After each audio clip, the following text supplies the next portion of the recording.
dans la mesure où nous avons décidé de parler de Noël, nous deux, du point de vue professionnel, non pas du point de vue de la profession, mais de Noël dans son rapport au professionnel.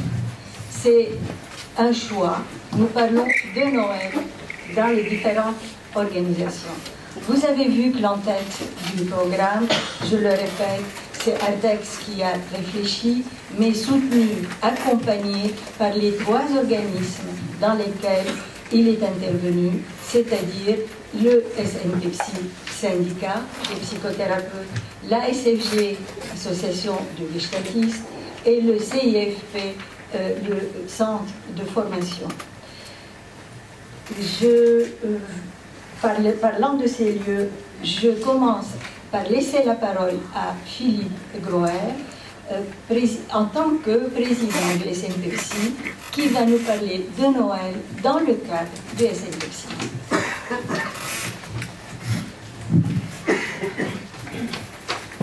La dernière fois, j'ai parlé en particulier que j'ai parlé de Noël devant un public important. Il y en a quelques-uns ici qui doivent s'en souvenir, c'est aux États généraux de la Gestalt, et j'ai fait le flop de ma vie. J'ai rien pu dire, j'avais trop à dire, j'ai rien pu dire du tout. Je l'ai mal goupillé, pour la responsabilité. Et naturellement, je suis marqué par ce flop, j'ai absolument pas envie de faire un bis. On va voir comment je vais m'en tirer ce coup-là. Alors en plus, elle m'a tout chamboulé. Ça. Tu l'ai pris en main. Elle m'a pris en main, mais elle m'a chamboulé. Si bien que je ne sais plus où j'en suis du tout. Alors, je suis obligé d'improviser. C'est là qu'il est le meilleur. Oui, c'est ça. Alors donc, je m'invite. Alors, le SNPPSI, c'est un syndicat, ça vous savez, syndicat national des professeurs de psychothérapie. C'est pour l'instant au nom de ça que je parle. Et Noël, je suis perdu. Alors, Noël est arrivé au SNPPSI, je crois, en 80, peu après sa formation, la formation de la constitution du syndicat. Bon, je crois que la première chose à dire, là, cette fois-ci, c'est en impro, parce que les papiers, j'y arrive pas, c'est que Noël était un militant. Je sais de quoi je parle, parce que je crois que je le suis aussi un peu. Et on s'est rencontrés là, à ce niveau, et je parle souvent, quand je parle de la psychothérapie relationnelle, et aux gens qui veulent rentrer là-dedans, je leur dis, c'est intéressant, mais il faut que vous sachiez qu'il y a une dimension militante dans ce travail et dans ce métier. Alors, voyez, mais c'est comme ça. Et Noël était quelqu'un de cohérent, Marie-Noël magnifiquement rappelé tout à l'heure, et effectivement, tout ça s'est intégré. Donc, la logique des militants de Noël, c'est que ce que nous faisons requiert un minimum de militance. Alors, c'est vrai que Noël était un homme de valeur, à tous les sens du terme, et que la militance, ça relève effectivement de cette cohérence et de cette logique-là. Donc c'était tout naturel, et justement ce qui est naturel et évident a souvent besoin d'être expliqué et revu et pensé. Nous sommes retrouvés ensemble dans ce syndicat, c'est pas tout à fait par hasard, parce que c'est des gens qui ont un peu le même profil. Et en travaillant ensemble dans des endroits comme ça, il y a aussi une autre chose qui apparaît assez vite, c'est l'amitié. Et là, j'en parlerai tout à l'heure, c'est écrit quelque part dans la chose que je dois prononcer, c'est la filia. C'est très beau mot, c'est très beau concept grec, qui est l'amitié au sens très fort du terme, et ça a traversé entièrement notre relation, mais c'est présent dans notre façon de vivre, en fait. On pourrait dire dans notre mode de vie. Et donc ça s'est développé au syndicat assez vite, assez naturellement. J'ai une petite anecdote parce que c'est marrant. Il y a assez peu de temps, pas longtemps avant sa mort, Noël m'a dit, mais tu sais, je te connaissais avant, on s'était rencontrés avant. Et effectivement, avant l'épisode du syndicat, 2 ans ou 3 ans avant, aux années 80, quand il est arrivé en France, il est venu me rendre visite. Il arrivait et il prenait contact avec des gens qui avaient une certaine, je ne sais pas comment dire, le mot éthique, importance à ses yeux dans le mouvement. Alors j'ai reçu gentiment, c'est un mec sympa, et puis je l'ai laissé complètement partir, j'ai totalement oublié. Parce qu'en fait, j'étais tellement pénétré à l'époque de mon inimportance que je ne voyais pas pourquoi. Qu'est-ce qu'il devait faire là? S'adresser à quelqu'un qui était plus important que moi, qui était l'image qu'il avait de moi. Et j'ai totalement oublié cet épisode. Et il m'en a jamais reparlé. Il est extrêmement délicat comme moment. Puis un jour, comme ça, sans avoir l'air d'y toucher, mais très, très légèrement, il me dit, mais enfin, je t'ai déjà rencontré avant. Et il n'en a pas dit plus.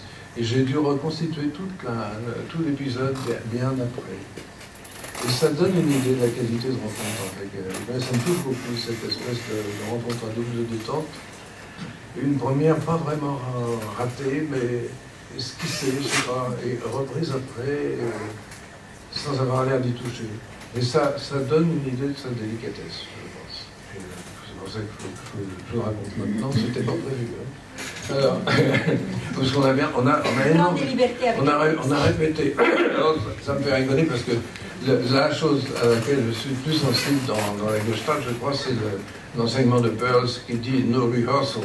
Ne faites pas de répétition au sens de l'acteur qui répète. Engagez-vous dans le moment et puis vous verrez bien ce qui arrive. C'est là que ça se passe. Surtout, ne préparez pas. Alors Noël disait, il ne faut pas préparer à condition de s'être bien préparé. Et puis il y avait aussi un autre mot qui est vraiment un mot de métier, mais qui m'a beaucoup traversé l'esprit, qui est souvent resté, c'est l'angoisse de performance. C'est-à-dire le trac. Alors, et tout ça, ça fait un paquet, et le paquet, je vous l'amène là, parce que comme ça, je m'en débarrasse un peu. Alors, donc, il faut faire attention à cette histoire-là. Alors, donc, j'ai encore quelques temps. Donc, au syndicat, on s'est bien travaillé dans l'amitié et la passion. Bon, ça nous allait bien ensemble, hein, les caractères ne sont pas tout à fait discordants là-dessus. Et on s'est mis sur un travail un peu qui allait bien dans les cordes de Noël, c'est un travail un peu juridique, puisqu'on jetait les bases de la légitimité de notre profession. Alors, les bases de la légitimité, c'était la première base qu'on a faite ensemble, c'est le code de déontologie du SNPC. Noël était juriste, ça aidait aussi. On a fait un très, très gros travail là, collectif. C'était vraiment intéressant, qui nous a passionnés et qui n'était finalement pas une mauvaise chose, car quand on regarde ce texte, il a maintenant 80, il va faire 30 ou 40 ans, je ne sais plus, une quarantaine d'années d'âge, il a tenu le coup. Donc, bon travail de fondation. Et puis, il y avait une autre chose dont il fallait s'occuper, c'était la question de la formation. Qui tient la formation, tient la profession, c'est bien connu, et on était en train d'installer la profession. Le SNPC de l'époque, c'est autre chose que l'objet actuel qui porte ce nom-là. Il n'y avait que ça. Pas tout à fait que ça, il faut être honnête. Et l'honnêteté, nous savons que c'est une valeur à Noël. Alors, il y avait le PSIG, qui est de 1966. Nous sommes de 80.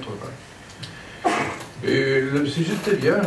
Et on a pensé, d'ailleurs, tout simplement, les fondateurs du SNPC ont pensé à aller au PSIG pour s'inscrire. Il y avait un syndicat. Alors vous me direz pourquoi un syndicat, malheureusement je n'ai pas le temps de dire, mais c'est aussi un problème. Alors, mais en fait, je me prépare à le retenir. Et ben, moi, en fait, le PSIG, il regroupait des psychologues, des psychanalystes et des psychothérapeutes.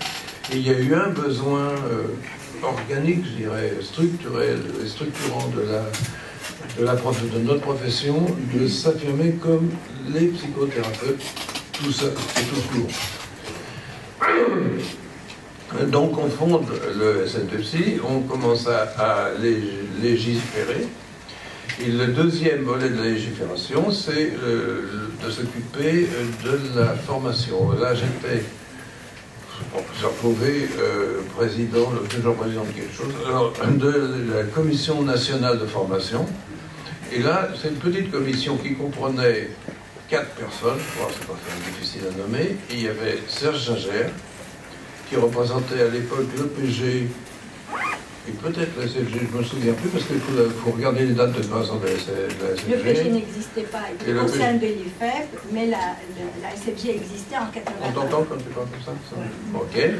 Donc il y avait Serge Gingère, qui était complètement engagé lui aussi dans une épopée fondatrice. Et il y avait alors Christian Chazet, qui était un psychanalyste, un peu à la marge, mais homosexuel, flamboyant, un peu fou, et un peu de génie, qui était là et qui était à l'époque, avait été un moment secrétaire général du syndicat. Il y avait Noël, il y avait moi. Et je ne me souviens pas du détail, parce que quand on m'a dit de raconter l'histoire, il faudrait que je puisse... Je vais arrêter le livre dans son histoire des 3 mousquetaires et des 4, et je vais lui laisser la parole tout à l'heure pour parler de la formation dans le cadre du CIE. Et ben voilà. Normalement, je suis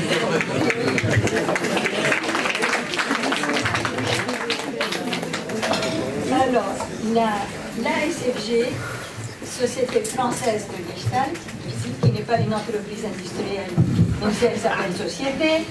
Ça s'entend pas, c'est bon? C'est un peu juste. C'est un peu juste. Donc, SFG, pourquoi c'est moi qui en parle et ce n'est pas Yves? Parce que Yves n'est pas un dinosaure, et que moi je suis un dinosaure, et qu'il fallait être un dinosaure pour rencontrer Noël. Une dinosaure, on met au féminin. Bon. Parce que nous n'allons pas parler de la SFG, mais de Noël à la SFG, et que j'ai quelque chose à dire, et beaucoup de personnes présentes ont vécu ces instants-là. Noël a été quasi à la fondation de la SFG. Il y a eu l'Assemblée constituante qui a eu lieu en septembre 81, mais dès octobre 81, Noël était au CA de la SFG. Et ils se sont tous autoproclamés titulaires. C'est pas anodin quand il faut savoir qu'après, il aura beaucoup remis en question l'idée de type et de différenciation dans les membres. Mais à l'époque, tout le CA était titulaire. Je vois encore une assemblée générale, et Jacques est là pour s'en souvenir, où Noël faisait les 100 pas tel le fauve en cage, disant « Personne ne peut porter le titre de Gestalt thérapeute. On est Gestalt praticien, point. » Et il défendait ça horticus. Il défendait aussi l'idée de pourquoi faut-il un titre et pourquoi différencier. Et à cette assemblée a été adoptée l'idée qu'il y ait des membres associés au CA. Alors que le CA avant n'était formé que de membres titulaires. Une autre idée qui a été très forte dans le débat, Noël voulait défendre l'idée d'une société savante et non pas d'une association de professionnels. C'est pour ça qu'il ne voyait pas pourquoi il y aurait titulaire qui a un titre. On n'a pas de titre à donner. On n'a pas non plus à s'évaluer les uns les autres. De quel droit je vais porter un regard sur mes collègues? Il y avait cette attitude-là. Nous sommes une société... Je l'éteins, nous sommes une société qui réfléchit, nous sommes des personnes qui réfléchissent ensemble et non pas des personnes qui avons à évaluer qui travaille et comment. Or, pour être titulaire, il fallait se faire agréer par ses pairs. Donc, discussion très forte, beaucoup de conflits, mais toujours très riches, comme toujours les conflits. Arrive un moment de grand conflit dont tout le monde se souvient, qui a été la scission, le départ de personnalités très importantes, de membres qui ont fondé la SFG et qui ont quitté la SFG. Et j'ai réalisé, en préparant ce temps de partage avec vous, que c'est grâce à Noël que la SFG est là. Parce qu'il a été le modérateur et le soutien pour que les membres nouveaux qui se sont mis au CA pour faire redémarrer la SFG puissent travailler sans être parasités par les pesanteurs anciennes. Et ce rôle-là, c'est lui qui l'a porté, et là je peux dire, j'ai été présidente à cette époque-là, et c'est à ce titre que je porte ce témoignage. Le soutien de Noël m'a été très précieux, pour moi comme pour le CA, et certains membres du CA sont ici pour en témoigner. dans ce soutien, nous maintenions nos divergences. Et c'est ça ce qui est formidable avec Noël. Il était toujours contre l'idée de titularisation. J'étais pour, et le CA aussi, en disant il n'y a pas de cadre légal pour notre profession, donc il faut que nous nous battions pour ça, donc il faut rester société professionnelle. Il est parti, il a quitté la SFG, mais il est revenu. Mais revenu comment? Membre associé. Pas têtu du tout, hein, tête de mule. Mais il est revenu, parce que Noël ne pratiquait pas la politique de la chaise vide.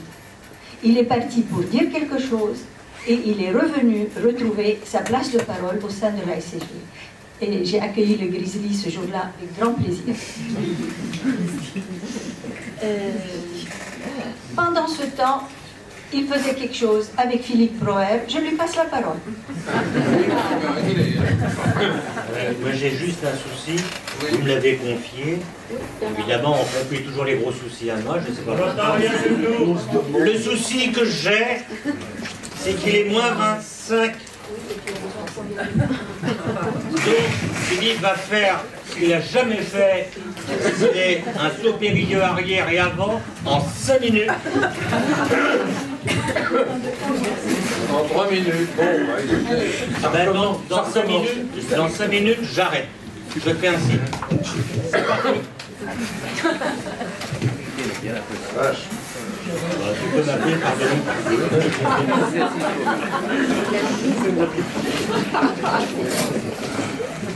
Tu perds du temps.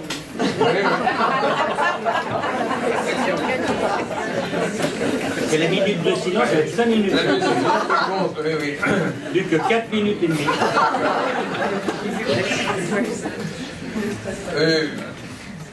Alors, il manque une transition, donc vous l'aurez pas. Mais ça au terme de ce qui s'est passé, une des conséquences logiques, je rattrape une autre transition du travail qu'on faisait pour définir la profession, c'était que cette espèce de mouvement de pensée a continué à se développer logiquement dans une perspective qu'on n'avait pas du tout prévue. Moi, j'étais à l'époque, j'étais assez tutti-frutti par ma formation précédente. J'avais été formé déjà en Gestalt, en analyse énergétique et en d'autres choses. Enfin.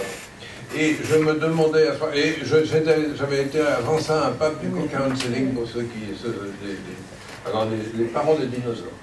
Et je cherchais un nouveau point d'atterrissage dans l'espèce d'effervescence institutionnelle de l'époque. Je suis allé voir la Gestalt, c'était Jean-Gérard à l'époque, je suis allé voir les gens de l'ASFAB et je suis allé voir de très près. Et j'ai vu que je ne pouvais pas devenir multicarte, c'était pas possible de reprendre, m'investir dans 3 ou 4 sociétés en même temps. Tout le monde sait déjà que je suis un peu brouillon de ce côté-là, mais là, c'était trop.